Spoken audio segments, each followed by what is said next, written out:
바이든 대통령은 민주당 전당대회에 나서 카말라 해리스 부통령의 열렬한 지지를 보내고 근저를 중심으로 단합할 것으로 호소하며 공식적으로 차기 대권기를 내줬습니다. 어제 첫날 행사에는 바이든 대통령의 가족들이 총출동했습니다. 바이든 대통령의 고별 무대를 함께 지켜봤고 바이든 대통령은 결국 눈물을 보였습니다. 첫날 행사 중반에 해리스 부통령이 전당대회장에 깜짝 등장하면서 행사장은 말 그대로 열광 속으로 빠졌고 해리스 부통령은 바이든을 축하하기 위해 이 자리에 섰다라고 말했습니다. 한편 미국의 첫 여성 대통령 꿈을 이루지 못한 힐러리 클린턴은 이제 마지막 남은 유리천장을 깰 때라고 목소리를 높였습니다. 트럼프 전 대통령은 해리스 부통령이 자신의 팍스뉴스 TV 토론 제안을 거부했다며 공세를 펼쳤습니다. 경합주 순회 유세에 나선 트럼프 전 대통령은 전기차 구입 시 제공하고 있는 $7,500의 세액공제에 대해 폐지를 시사했습니다. 올여름 남가주의 코로나 바이러스 감염 사례가 폭증하면서 2022년 이후 감염률이 최고치를 기록하고 있습니다.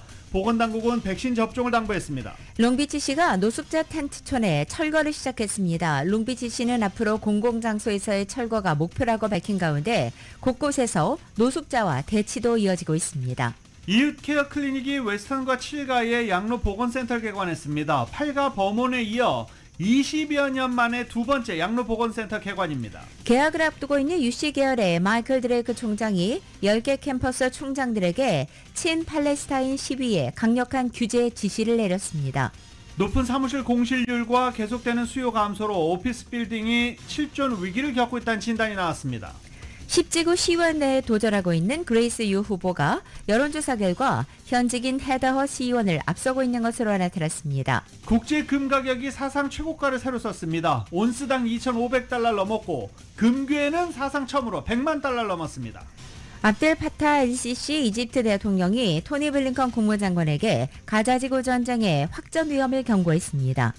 한국 여야가 전세 사기 피해자의 임대료를 지원하는 방안을 골자로 하는 특별법 처리에 합의했습니다. 통과될 경우 22대 국회 들어 여야가 처음으로 합의한 민생 법안이 됩니다. 당대표 회담에 앞서 여야는 각각 3가지 의제를 내걸었습니다. 민생이라는 공통 화두를 던지고 있지만 의제 조율을 위한 실무회동이 갑자기 연기되면서 회담 전부터 치열한 신경전 펼쳐지고 있습니다. 토트넘이 이번 시즌 승격팀 레스터시티와의 시즌 개막전에서 1대1 무승부를 기록했습니다. 손흥민 선수는 공격 포인트를 기록하지 못했습니다. LA 다저스가 시애틀과의 경기에서 3대0으로 승리했습니다. 오타니 선수의 홈런포는 터지지 않았지만 대신 개빈 럭스와 맥시 먼시가 각각 홈런을 터뜨렸습니다. 오늘 뉴욕 증시는 혼조세로 출발하고 있습니다. 원달러 환율은 1333.2원으로 마감했습니다. 남가주 오늘 맑고 더운 날씨로 LA 한인타운의 낮 최고 기온은 93도까지 오르겠습니다. 이 시간 주요 뉴스는 하늘 위 호텔, 세계 최대 항공기 아시아나항공 A380에서 차별화된 서비스를 만나보세요. 고국까지 편안하고 안전하게 모시는 아시아나항공 제공입니다.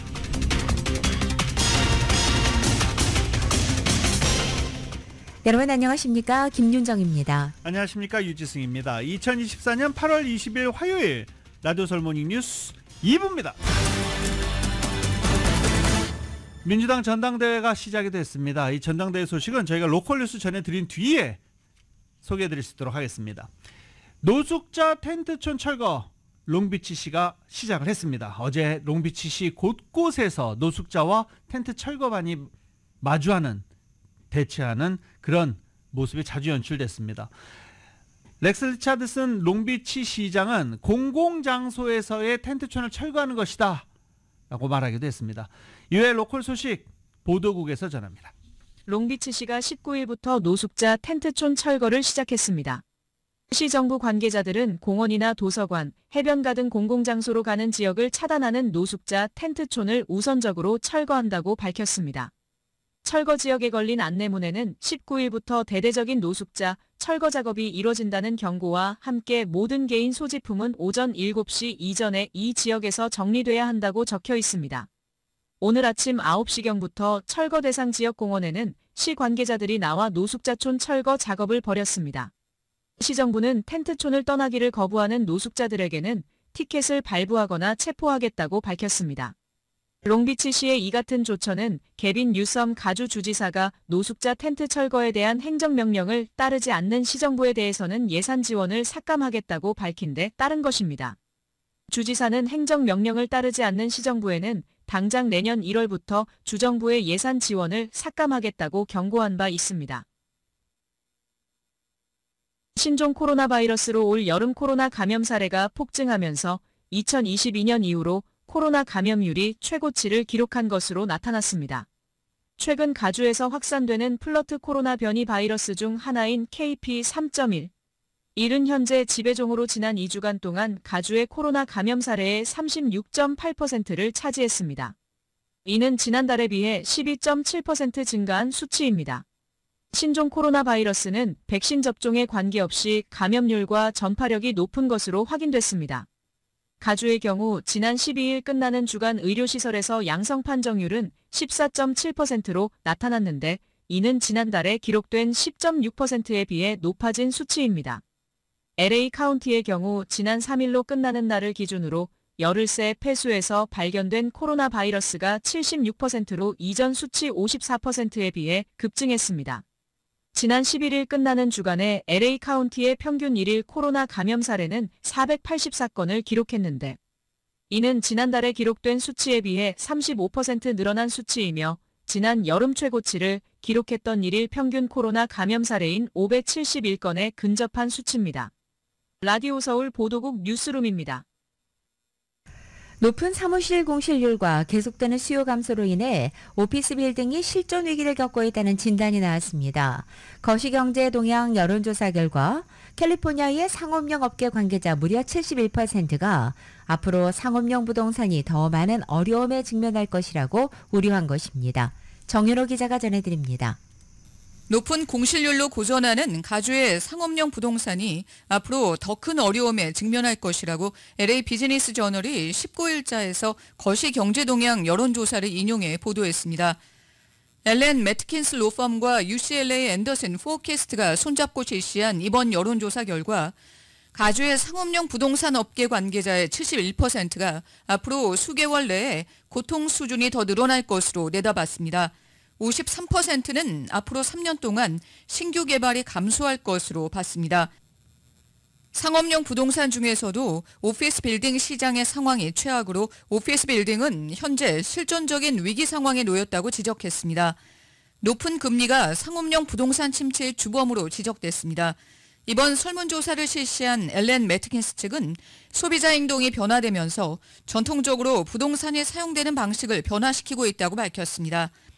팬데믹 이후 기업들이 하이브리드나 경우에 따라 완전히 원격으로 근무 형태를 전환하면서 많은 회사들이 사무실 공간을 줄이고 있으며 사무 공간에 대한 수요 감소로 인해 많은 상업용 건물들이 채무 불이행 상태에 놓였습니다.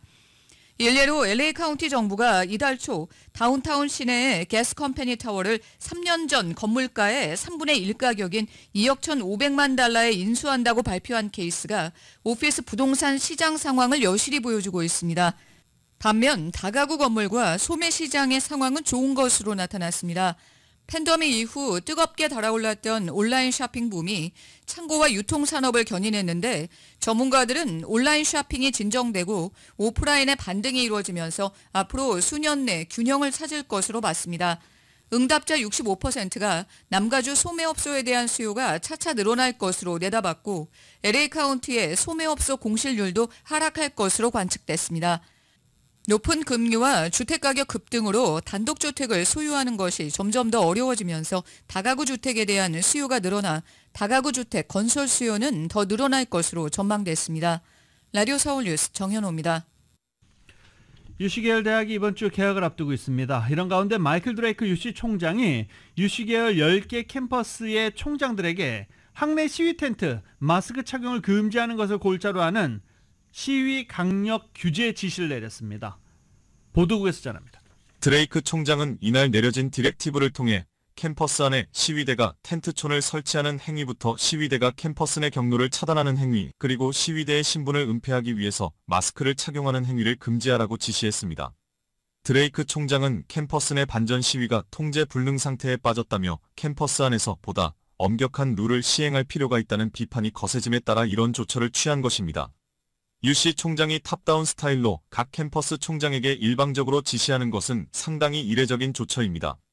드레이크 총장은 지난 여름 동안 시위 문제와 관련해 많은 사람들과 폭넓게 상의했다고 밝혔습니다.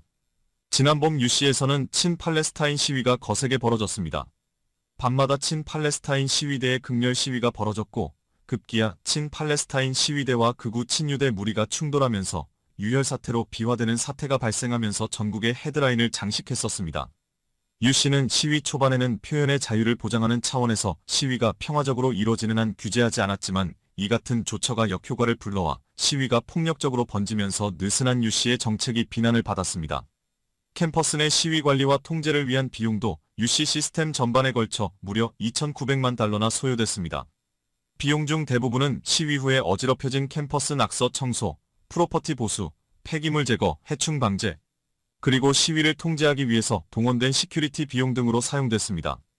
유 씨의 안일한 시위 대처에 불만을 품은 가주의 정치인들이 드레이크 총장에게 일관성 있는 규칙을 정해서 시행하기 위한 시스템 전반의 프레임을 개발하라고 지시했고, 이에 따라 총장이 내린 디렉티브에 따르면 유 씨는 가을 학기 초반에 모든 학생들에게 언론 활동의 자유나 차별 금지 정책, 위법 혐의에 대한 캠퍼스 규정을 알려야 합니다. 또 가을 학기가 시작되기 전에 시위에 적용되는 정책들을 웹페이지에 제공하거나 문서화해야 합니다. 시위 관련 정책 중 하나인 캠퍼스 내 마스크 착용 금지 규정에는 예외 조항이 마련됐습니다. 건강상의 이유로 마스크를 착용하는 것은 허용되며 평화로운 집회 혹은 허가된 시위 모임에서 마스크를 착용하는 것은 허용될 것으로 알려졌습니다. 규정을 위반하는 시위를 벌일 경우 경고를 받게 되고 계속 위반할 경우 대학 규칙을 위반한 혐의로 경찰에 체포 혹은 구금될 수 있습니다. 위반 학생들에 대한 징계 조치에는 경고나 보호관찰, 정학조처가 내려질 수 있고 교직원들에게는 강등, 무급정직, 해고조처가 내려질 수 있습니다. 각 캠퍼스별로 새 규정을 어느 정도 강력하게 적용할 것인지에 대한 재량은 각 캠퍼스 총장들이 갖게 됩니다. 라디오 서울 보도국 뉴스룸입니다. 오늘 11월 선거에서 제10지구 시의원직에 도전하는 그레이스 유 후보가 지지율에서 현직인 헤더 헛 시의원을 크게 앞서고 있는 것으로 나타났습니다. 그레이스 유 후보는 어제 기자회견을 열었습니다. 이은 기자가 전해드립니다. 존챙 전직 가주 컨트롤러이자 가주 트레저가 참석해 그레이스 유 후보가 최근 여론조사에서의 헤더 헛 현 10지구 시의원을 상대로 우위를 점했고 커뮤니티에 필요한 인물이라며 지지를 호소했습니다. 19일 타운 내 그레이스 유 후보의 사무실에서 열린 기자회견에서는 존챙 전 가주 컨트롤러와 리처드 폴랑코 전 가주 상원의원이 그레이스 유 후보에 대한 지지 선언과 함께 유 후보가 커뮤니티에 필요한 인물이라며 이번 선거에 대한 한인 유권자들의 많은 관심과 지지를 촉구했습니다. 이 자리에서는 그레이스 유 후보의 지지율이 현직인 헤더 헛 10지구 시의원을 두 자리로 앞서고 있는 것으로 나타난 여론조사 결과도 전했습니다. 굿윈 사이먼스 여론조사 시설에서 실시한 여론조사 결과 응답자 중 46%가 그레이스 유 후보를 지지한 것으로 나타난 반면 헤더 헛 시의원에 대한 지지율은 34%로 두 자릿수로 우위를 점한 것으로 나타났습니다. 유권자들의 입장에서는 타운에서 현재 산적한 문제를 현직 LA 시의원이 해결하지 못하는 상황에서 이를 해결해 줄 수 있는 신선한 인물로 그레이스 유 후보를 지지하는 것으로 풀이된다는 설명입니다. 존챙 전직 가주 컨트롤러는 이번 설문조사에서 나타난 것처럼 LA시는 치안부재와 인종차별 등 다양한 문제들이 산적해 있는데 유권자들이 현재의 리더십에 만족하지 않는다는 것을 보여준 것이라고 강조했습니다. 특히 설문조사에서 유권자들이 원하는 것은 결국 문제를 해결하고 한인타운을 비롯한 가주가 가진 아메리칸 드림 가치를 되살릴 수 있는 후보를 원하는 것이다라는 것입니다. And part of that is she has been long involved not only in the public sector in regards to fashioning public policy, right? She's been especially involved in the nonprofit sector.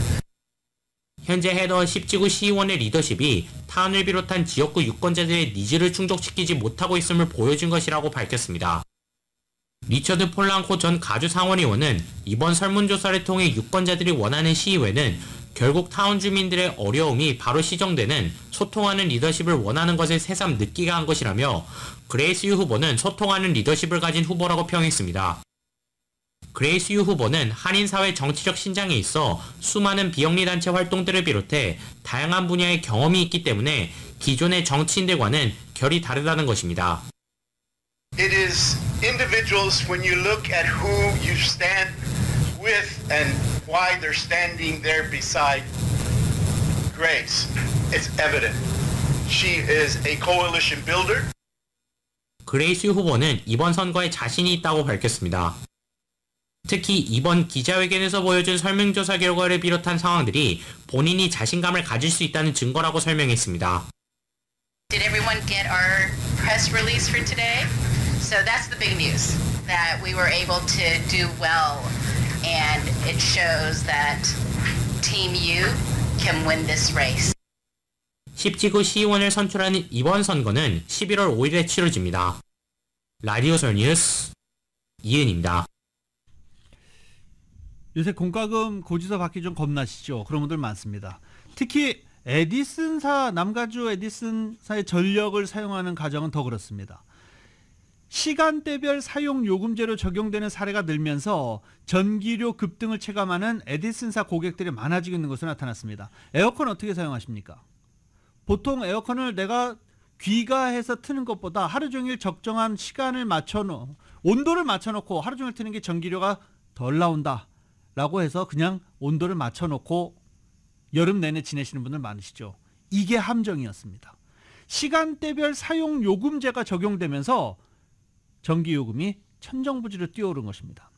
월 최대 $200에서 $400 정도 전기료를 내고 있었다라고 했던 한 가정이 이번 달 받은 전기료 고지서 $1,000입니다. 이 시간대별 사용 요금제는 시간대와 계절에 따라 요금 적용이 다르기 때문에 특히 여름에 오후 시간, 여름철 오후 시간에 가장 많은 전기료가 부과됩니다.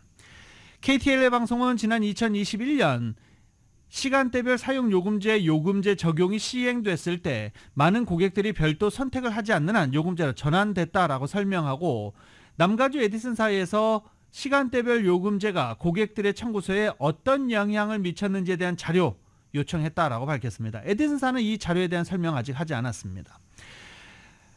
또한 고객은 $600에서 $1,000에 이르는 요금 청구서를 받고 있는데 전기 사용료를 월 $1,000씩 내면서 살아갈 수 있는 사람들, 비즈니스가 아니고서야 가능하냐, 이렇게 반문하기도 했습니다. 남가주 에디슨사는 이 요금제에 대해서 여름철에는 요금이 더 높을 수 있지만 전반적인 연간 에너지 비용은 더 낮을 수 있다라고 안내를 하고 있는데 당장 $1,000를 어떻게 해야 되는지, 분할해 줄 수 있는지 등등에 대해서는 이야기하지 않았습니다.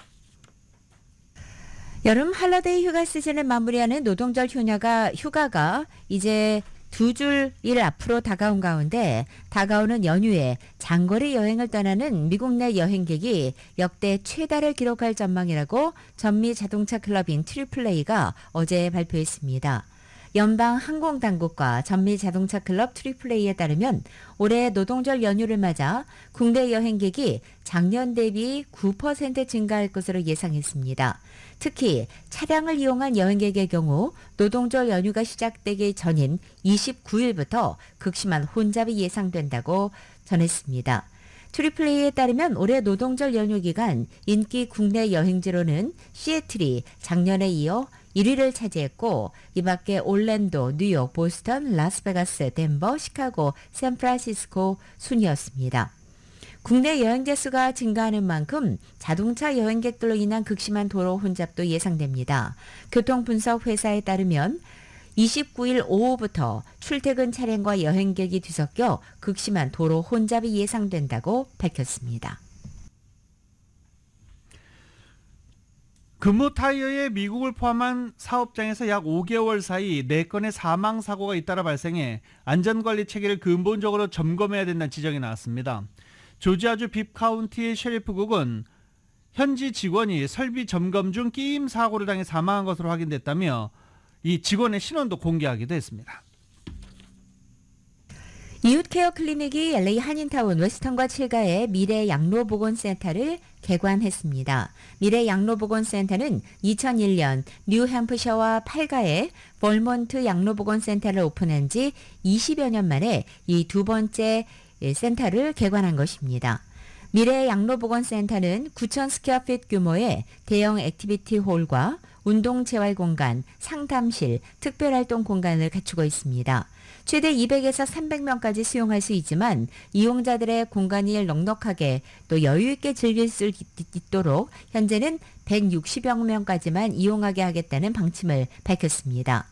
아침, 점심 식사를 포함해 집과 센터를 오가는 교통편이 제공되고 간호사, 심리상담과 사회복지사가 상주하면서 어르신들의 정신건강을 관리하고 개인 또는 그룹 상담도 제공됩니다.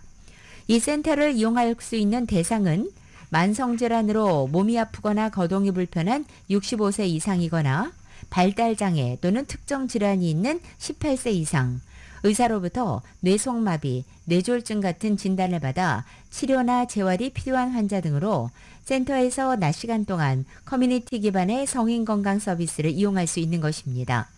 자격이 되는 메디칼 수혜자는 센터 서비스와 프로그램을 무료로 이용할 수 있고 메디칼이 없으면 개인이 비용을 부담할 수 있습니다. 센터 이용 시간은 월요일부터 금요일까지로 매일 오전 8시부터 오후 2시까지입니다. 보다 자세한 문의는 전화 213-224-8888, 213-224-8888번입니다. 한인타운 민내에 위치한 미션시티 클리닉이 캘리포니아 커뮤니티 클리닉 가운데 처음으로 한방치료를 무료로 제공합니다. 이 새 의료 서비스는 한방치료와 양학을 결합한 것으로 미션시티 클리닉 마클리 디렉터는 이 새로운 의료 서비스가 LA 윌셔가의 클리닉에서 메디켈이 있는 환자들에게 7월부터 12월까지 무료로 제공된다라고 밝혔습니다. 또 캘리포니아 전역에 있는 25곳의 미션시티 클리닉에서도 점차 한방치료를 확대해야 할 계획이라고 말했습니다. 예약 반드시 해야 됩니다. 이 미션시티 클리닉의 한방치료를 받기 위한 예약은 213-264-2100, 213-263-2100입니다. 전 세계의 전현직 한인 정치인들이 함께하는 제10차 세계 한인 정치인 포럼이 한국 시간으로 20일 페어먼트 엠베서더 서울에서 개막했습니다. 세계 한인 변곡점을 넘어 미래를 디자인하다라는 주제로 한 이번 행사는 역대 최대 규모로 모두 14개 나라에서 100여 명이 참여했습니다. 대한무역투자진흥공사가 LA 공군기지에 한국 소비재 상설 판매장 샵 코리아를 열었다고 밝혔습니다. 전라남도 경상남도와 협력해 문을 연 판매장은 내년 2월까지 6개월간 운영될 예정입니다. 판매장에는 국내 기업 15개사의 뷰티, 식품, 반려용품 등 100여 개 상품이 선보일 예정입니다. 코트라는 미군 기지 내 매장 허가와 공사, 판매 승인 등등으로 소비자 인지도를 높이겠다는 계획입니다. 미국의 유명 TV 톡쇼 진행자 필 도나휴가 어제 뉴욕 맨해튼 자택에서 별세했다고 뉴욕타임즈가 보도했습니다. 향년 88세입니다. 도나휴는 29세이던 1967년 필 도나휴 쇼를 시작해서 이후 1996년까지 해당 쇼를 이끌며 수십 년간 미국 주간 시간대 TV 톡쇼의 제왕으로 군림했다는 평가를 받고 있습니다. 2002년 방송에 복귀해서 MSNBC에서 도나휴 쇼를 진행하기도 했지만 시청률 저조 등을 이유로 6개월 만에 일찍 종영하기도 했습니다. 세계적인 휴양지 이탈리아 시칠리 섬 앞바다에서 호화 요트가 폭풍에 침몰했습니다. 나중에 보니 이 배에는 영국의 빌 게이츠로 불리는 유명 기업가가 타고 있었습니다. YTN입니다. 평상시라면 관광객이 탄 요트로 붐빌 이탈리아 시칠리아 섬 앞바다. 수색정과 헬기가 분주하게 움직입니다. 수심 약 50m 아래로 가라앉은 요트의 실종자를 찾기 위해서입니다. 선체 56m, 돛대 길이가 70m를 넘는 화려한 외관의 바이에시안호. 새벽에 예고 없이 닥친 폭풍우는 22명이 탄 호화 요트를 순식간에 집어삼켰습니다. We managed to keep the ship in position, and after the storm was over, we noticed that the ship behind us was gone. 이번 사고로 모두 7명이 숨지거나 실종됐습니다. 실종자들은 선실에 갇힌 것으로 추정되는데 이 가운데는 영국의 빌 게이츠로 불리는 유명 기업가 마이크 린치도 포함됐습니다. 린치는 자신이 설립한 소프트웨어 회사를 매각하는 과정에서 실적을 부풀린 혐의로 기소됐다가 지난 6월 무죄 판결로 풀려났습니다. 기적 같은 생還 소식도 있었습니다. 2배에 탔던 한 살 아기가 사고 후 엄마와 함께 구조된 겁니다. 현지 항만 당국은 실종자 수색과 함께 구조된 선장을 상대로 사고 원인을 조사하고 있습니다. YTN 이경아입니다.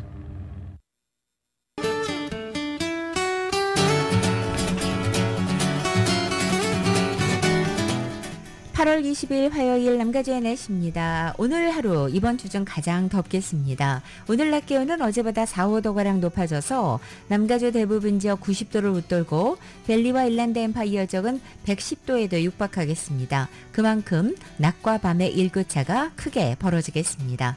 이번 반짝더위는 오늘 하루 기승을 부리다 수요일인 내일은 그 기세가 꺾이기 시작하겠고 목요일부터는 오히려 평년 기온을 밑돌 것으로 예상됩니다. 하루 이틀 사이에 기온 변화가 크게 느껴지겠습니다.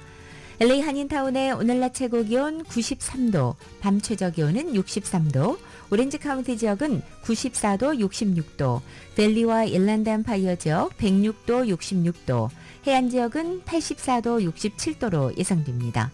한국 오늘 태풍의 영향으로 전국에 비가 내리겠고 서울의 오늘 아침 최저 기온이 79도, 낮 최고 기온은 85도로 예상됩니다.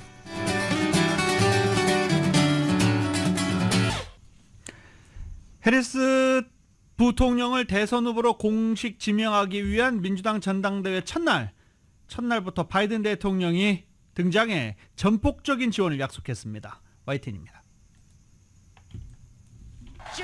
막내딸의 소개로 무대에 오른 조 바이든 대통령에게 관중은 땡큐 조를 끊임없이 연호했습니다. 바이든 대통령은 해리스를 부통령으로 지명한 건 최고의 선택이었다며 이제 해리스가 대통령이 되도록 모든 힘을 다하겠다고 약속했습니다. I'm promising your whole heart to this effort and where my heart will be.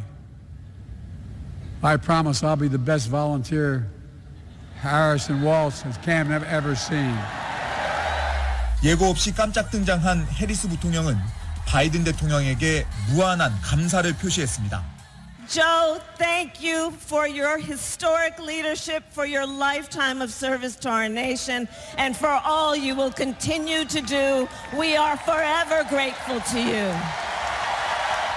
미국 첫 여성 대통령 꿈을 못다 이룬 힐러리 클린턴은 이제 마지막 남은 유리천장을 깰 때라고 목소리를 높였습니다.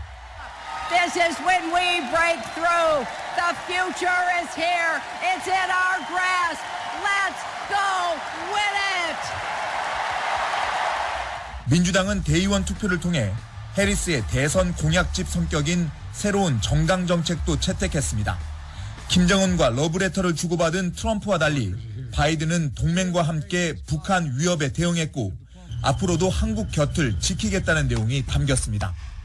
경합주 순회 유세에 나선 트럼프는 전기차를 구입하면 제공하는 $7,500 세액 공제는 웃기는 일이라며 폐지를 시사했습니다. 또 자신의 재임 시절 한국을 상대로 픽업 트럭 보호 관세를 유지해 미국 자동차 산업을 살렸다고 말했습니다. And if I didn't have that tax, the most successful product made in this country is the small trucks. If I didn't get that tax, South Korea and China would be destroying us now with additional product. We saved them. 트럼프 전 대통령은 또 해리스 아버지가 마르크스주의 교수였다며 급진 좌파, 공산주의자로 몰아가는 공세를 이어갔습니다. 워싱턴에서 YTN 권중기입니다. 민주당 대통령 후보인 카말라 해리스 부통령이 자신이 집권하면 법인 세율을 인상할 것임을 예고했습니다.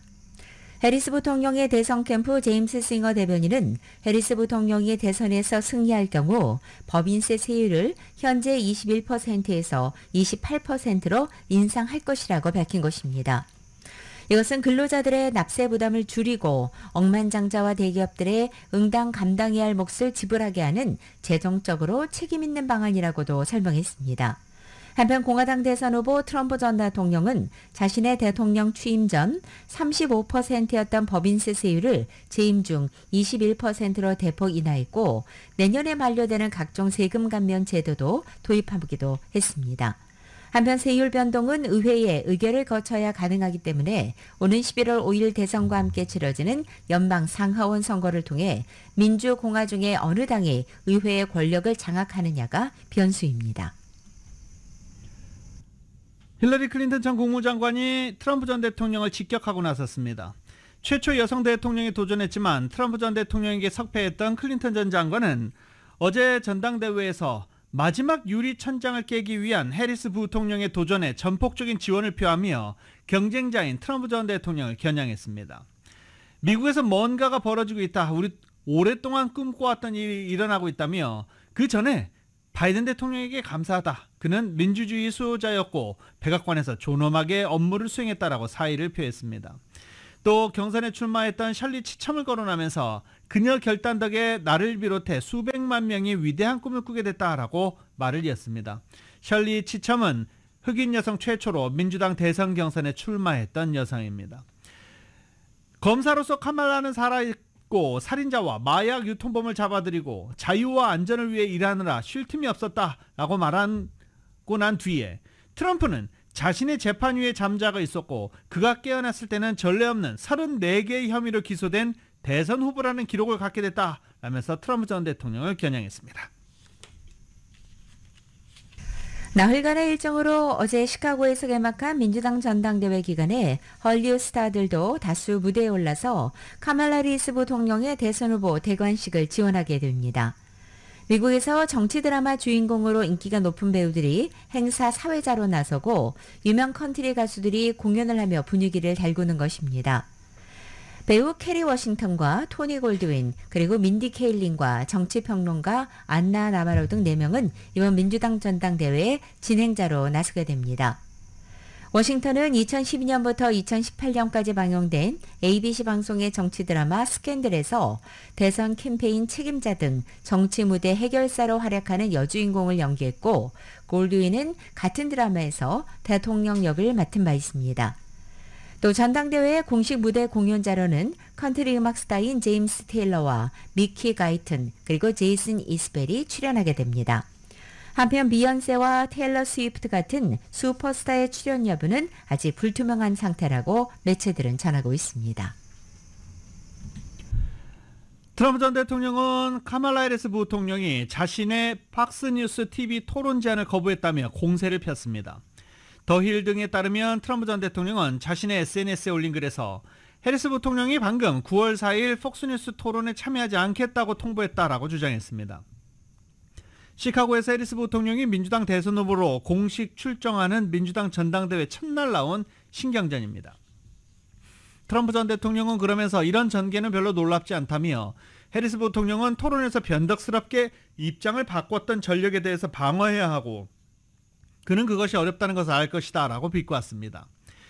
팍스뉴스 주간에 토론회 대신 타운홀 미팅을 할 계획이다라고 덧붙이기도 했습니다. 지난달 21일 바이든 대통령이 민주당 대선 후보에서 사퇴한 뒤 트럼프 전 대통령은 후보 변경을 이유로 내세우면서 TV 토론 일정 재편을 주장해오고 있는 중입니다. 선거 때마다 SNS를 통해서 유포되는 가짜 뉴스와 사진 그리고 영상은 민주주의 핵심인 선거를 위협하고 있습니다. 이번 미국 대선에서도 이 같은 현상이 반복되고 있습니다. 심지어 트럼프 전 대통령은 자신의 SNS에 가수 테일러 스위프트가 자신을 지지했다는 가짜 사진을 올렸다가 비판을 받았습니다. KBS의 보도입니다. 해리스와 트럼프 두 대선 후보가 다정하게 해변을 걷습니다. 미국 유권자들을 어리둥절하게 만들 만한 모습. 아이까지 낳아 기르는 이 영상은 인공지능 AI로 만든 가짜입니다. 트럼프가 김정은 북한 국무위원장 앞에 무릎을 꿇은 이 사진도 AI가 만든 가짜입니다. 이번엔 팝가수 테일러 스위프트와 팬들이 트럼프 지지를 선언했다는 가짜 사진이 문제가 됐습니다. 트럼프는 직접 이 사진들을 자신의 SNS에 올리고 지지를 수락한다고 적었습니다. 2020년 대선 당시 바이든을 공개 지지했던 스위프트가 이번엔 누구를 지지할지 큰 관심이 몰린 상황에서 대선 후보가 직접 가짜 사진으로 여론몰이를 했다는 비판이 쏟아졌습니다.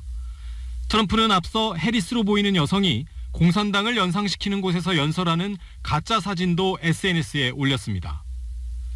미국 언론들은 이런 AI 이미지가 유권자들에게 혼란을 초래하고 대선에 파괴적인 영향을 미칠 수 있다고 경고하고 있습니다. It's really hard to tell someone how to spot a deepfake because the models are changing. SNS와 인공지능 AI가 만나 자칫 거짓 정보의 폭발이 일어날 수도 있는 상황. 전 세계가 우려 속에 미국 대선을 주시하고 있습니다. KBS 뉴스 위재천입니다.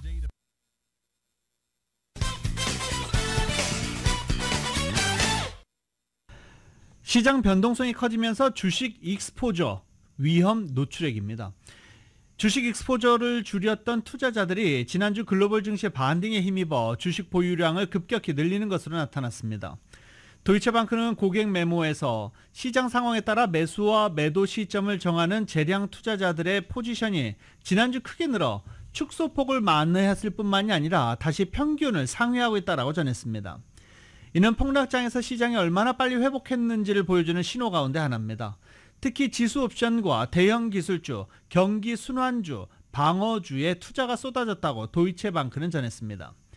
이 같은 투자자의 시장에 대한 신뢰 회복은 미국 경제에 대한 경기 침체 우려가 커지면서 글로벌 증시가 폭락한 지 불과 2주 만이라고 파이낸셜 타임즈는 지적했습니다. 다음 달 미국 기준금리 인하에 대한 기대감이 고조된 가운데 국제 금 가격이 사상 최고가를 새로 쓰면서 고공행진을 이어가고 있습니다. 금 현물 가격은 지난 16일 처음으로 언스당 2,500달러를 넘어섰고 19일 오전 한때 2,509.94달러로 고점을 또 한 번 경신했습니다. 표준 금계 400언스 가격은 사상 처음으로 100만 달러를 넘어서게 됐습니다. 금값은 올해 들어서만 21.3%가 상승해서 은 23.8%와 함께 원자재 가운데에서도 강세가 두드러지고 있습니다. 최근의 금값 상승에는 미국의 기준금리 인하 기대감과 중동의 지정학적인 긴장감, 그리고 미국 대선을 앞둔 불확실성과 미국의 재정 적자 확대, 그리고 각국 중앙은행의 포트폴리오 다변화 움직임 등이 영향을 끼친 것으로 분석됩니다. 미국 노동시장의 이직률이 관련 조사가 시작된 이래 가장 높은 수준이라는 설문조사 결과가 나왔습니다. 이외 미국 내 이슈 소식 KBS가 정리합니다. 미국 뉴욕 연방준비은행이 19일 공개한 SC 노동시장 설문조사를 보면 향후 4개월 이내 실업 상태에 놓일 것으로 예상한다는 응답의 비중이 올해 7월 기준 4.4%였습니다. 이는 1년 전보다 0.5%포인트 오른 것으로 뉴욕 연은은 관련 조사가 시작된 2014년 7월 이후 가장 높은 수치라고 설명했습니다. 또 앞으로 4개월 안에 새로운 취업 제안을 받을 것으로 기대하는 응답 비중도 22.2%로 지난해 3.5%포인트 상승한 것으로 나타났는데요. 블룸버그 통신은 급여와 복지에 불만을 가진 노동자들이 늘어나고 이들이 높은 급여에 대한 기대 수준을 유지하면서 이직률이 증가하고 있다고 설명했습니다. 미 항공우주국 나사에 따르면 스페이스X의 우주 캡슐 드래건이 민간 우주 비행사 4명을 태우고 오는 26일 플로리다의 케네디 스페이스 센터에서 발사될 예정입니다. 드래곤 캡슐은 최고 1,400km 높이의 타원형 궤도를 비행할 계획입니다. We've done all the preparation. We did the capsule testing. We did the suit testing. We did hyperbaric chambers. We did all the work to really get ready for this. 민간인 비행사들은 캡슐을 타고 약 닷새간 우주에 머물며 40여 가지의 연구와 실험을 수행하는데요. 그 가운데 가장 중요한 실험은 우주 유영입니다. 민간인의 우주 유영 시도는 인류의 우주 탐험 역사에서 전례가 없는 일인데요. 이번 비행에 참여한 민간인 우주 비행사들은 스페이스X가 새로 개발한 외부 우주선 활동 전용 우주복을 입고 700km 고도에서 우주 공간에 나가게 됩니다. 관건은 스페이스X의 첨단 우주복이 얼마나 잘 인체를 보호할 수 있느냐라고 CNN은 전했습니다. 지금까지 맵브리핑이었습니다. 인공지능 AI의 산업 발전에 대비해서 미국의 발전 용량이 20년 만에 가장 큰 폭으로 증가한 것으로 나타났습니다. 최고의 무더위도 전력 수요를 크게 늘려서 텍사스 같은 일부 지역의 경우 전력망이 이것을 감당할 수 있을지 우려되고 있다는 상황입니다. 블룸버그 통신에 따르면 에너지정보청 EIA는 올해 1월부터 6월까지의 발전 용량이 22.2기가와트 증가했다고 밝혔습니다. 이것은 2003년 이후 가장 큰 폭입니다. 작년 동기 증가폭에 비해서는 21%가 늘어난 것입니다. 올해 하반기에는 이보다 더 많이 늘어나 연간 증가폭은 42.6기가와트가 될 전망입니다. 앞으로 발전 용량 증설은 태양광 분야가 주도할 것으로 보이며 남은 기간 증설 계획 용량의 60% 가까이가 태양광 발전으로 알려져 있습니다. 올해 신규 태양광 발전소 건립으로 37기가와트가 늘어날 전망이며 이거 역시 사상 최대의 규모입니다. 이 매장 계산대에서 상품 결제 시 사용하는 바코드 기술이 표준화된 지 50년이 됐습니다. 바코드 찍으세요. 바코드 다 잘 아시죠. 그런데 3년 안에 이게 정보문의 QR코드로 대체하려는 시도가 진행 중입니다. 월스트리트저널은 코카콜라, 화장품 업체 로레알, 소비자 업체 프록터앤갬블 등 다수 기업과 이들의 제품을 취급하는 소매상 등의 관련 움직임을 이렇게 전했습니다. 1940년대 등장한 바코드 관련 구상은 1974년 벨기에 소재의 영리기구인 GS1이 모든 상품에 12개에서 13자리 숫자 코드를 부여하는 식의 범용 상품 코드를 만들면서 표준화됐습니다. 이전에는 상품 가격을 일일이 장부에 입력해야 했는데 바코드 도입으로 스캔만으로도 상품 정보를 파악할 수 있게 됐고 소매상들의 제품 판매 및 재고 관리가 획기적으로 개선됐다는 게 GS1 측의 설명입니다. 자, 그런데 1994년에 발명된 이 QR코드는 스마트폰의 보급과 함께 사용이 확대됐고 바코드보다 더 많은 정보를 담을 수 있다는 장점이 있습니다. 소비자들은 QR코드 스캔을 통해서 제품의 영양 정보나 사용법 등을 파악할 수 있고 소매상들도 할인권, 리콜 등 제품 관리를 용이하게 할 수 있다는 장점이 있는 것으로 알려지고 있습니다.